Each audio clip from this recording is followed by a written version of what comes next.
Assalamualaikum warahmatullahi wabarakatuh. Izin perkenalkan diri, nama Alfian Faiz Putra Juha dengan nomor NIM 21 10 11 20 14 29. Kelas 01 sampai 004, ruang 1009.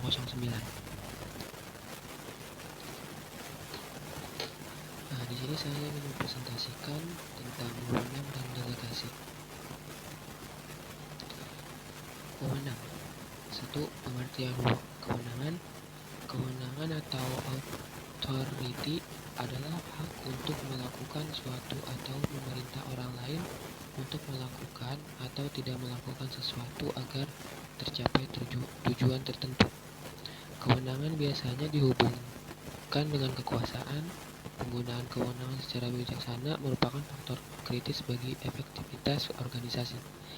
Kewenangan sendiri menurut Kamus Besar Bahasa Indonesia atau KBBI adalah kekuasaan membuat keputusan, memerintahkan, dan melimpahkan tanggung jawab kepada orang lain.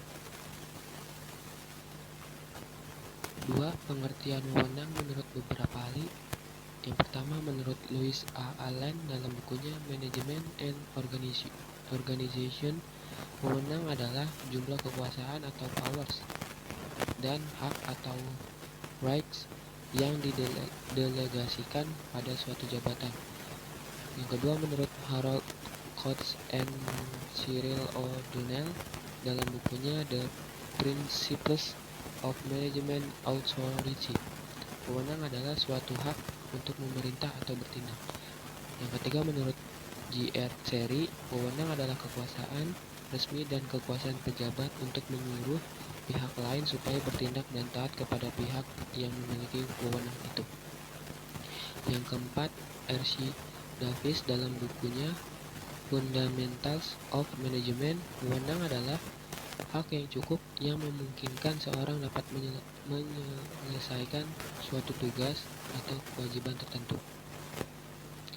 Sumber-sumber kewenangan. Yang pertama, sumber atribusi, yaitu wewenang asli karena diperoleh atau bersumber langsung dari peraturan perundang-undangan kepada badan atau organ negara. Yang kedua, sumber delegasi, yaitu pelimpahan suatu wewenang oleh badan pemerintahan yang memperoleh wewenang atributif kepada badan pemerintahan lainnya. Yang ketiga, sumber mandat, yaitu wewenang yang diperoleh dengan cara pelimpahan wewenang dari organ negara kepada organ negara lainnya. Delegasi. Pengertian delegasi. Delegasi adalah pihak individu yang dipercaya sebagai perwakilan agar bisa mewakili kelompok atau lembaga. Diambil dari KBBI, arti delegasi adalah individu yang ditunjuk atau diutus oleh suatu negara dalam suatu musyawarah, penyerahan atau pelimpahan wewenang, keputusan atau pelimpahan wewenang dari atasan ke bawahan dalam suatu lingkungan tugas dan harus mampu mempertanggungjawabkannya kepada atasan. Pengertian delegasi menurut para ahli. Yang satu, Charles G. Keating, delegasi adalah upaya pemberian sebagai tanggung jawab formal kepada pihak lain dalam melakukan kegiatan tertentu. 2. U.J. Slamet, dalam karyanya yang bertajuk Dasar-Dasar Pemasaran, U.T. Slamet menjelaskan bahwa pengertian delegasi adalah sebuah pelimpahan wewenang serta tanggung jawab formal pada pihak lain untuk melaksanakan kegiatan tertentu.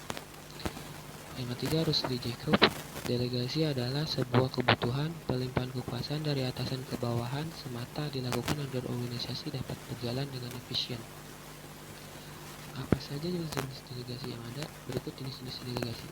Yang pertama, delegasi umum. Kedua, delegasi khusus. Ketiga, delegasi formal. Keempat, delegasi informal. Kelima, delegasi lateral. Apa saja unsur-unsur delegasi?